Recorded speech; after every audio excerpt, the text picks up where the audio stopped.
Okay, good morning to everyone. I'm honored to deliver this statement on behalf of 56 countries. The full list will be shared on our webpage. We represent delegations committed to encouraging discussions of human rights into all deliberations of the Security Council. Today, as we observe the International Human Rights Day, we recall that the Universal Declaration on Human Rights almost 80 years ago affirmed that every human being is entitled to the full spectrum of inalienable and universal human rights, regardless of race, color, sex, language, religion, political or other opinion, national or social origin, property, birth, or other status. It is undeniable that widespread disregard for and abuse and violations of human rights often cause exacerbate of prolonged conflicts. Serious human rights violations and abuses may be matters of threat to peace and security.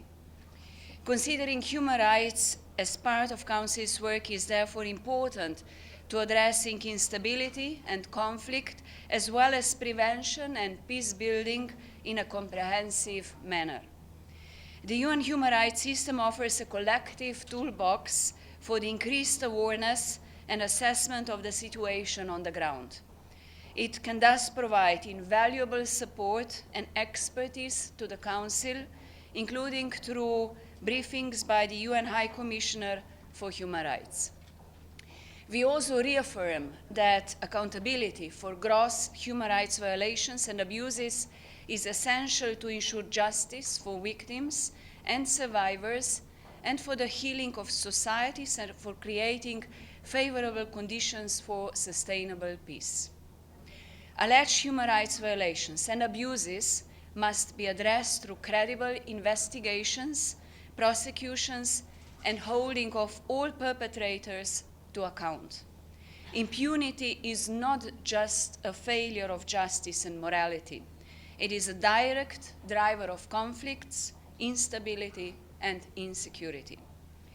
Today, the Council will address the situation in Afghanistan, a country with immense human potential on one hand, but also a country where the Taliban's ongoing discriminatory policies and practices have resulted in one of most dire human rights records globally, marked by deep inequalities and pervasive discrimination.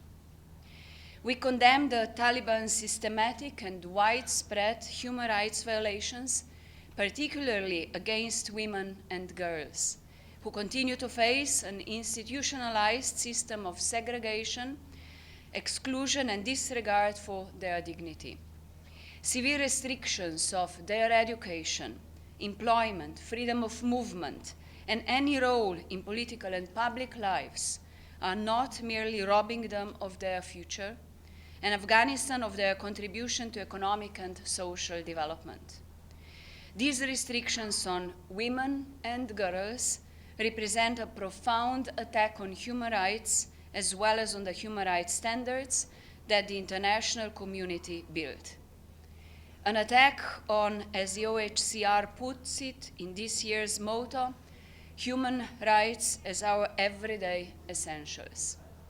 As we conclude this year's UN Women Campaign of 16 days of activism against gender-based violence, we wish to pay tribute to Afghan women's resilience in the face of continuous discrimination and oppression.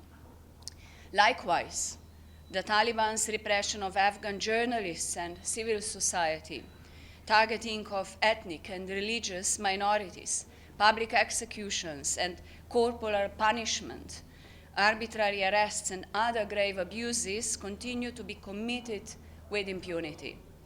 These actions not only violate Afghanistan's international obligations, but also undermine the prospects for sustainable peace, stability, and prosperity of the country.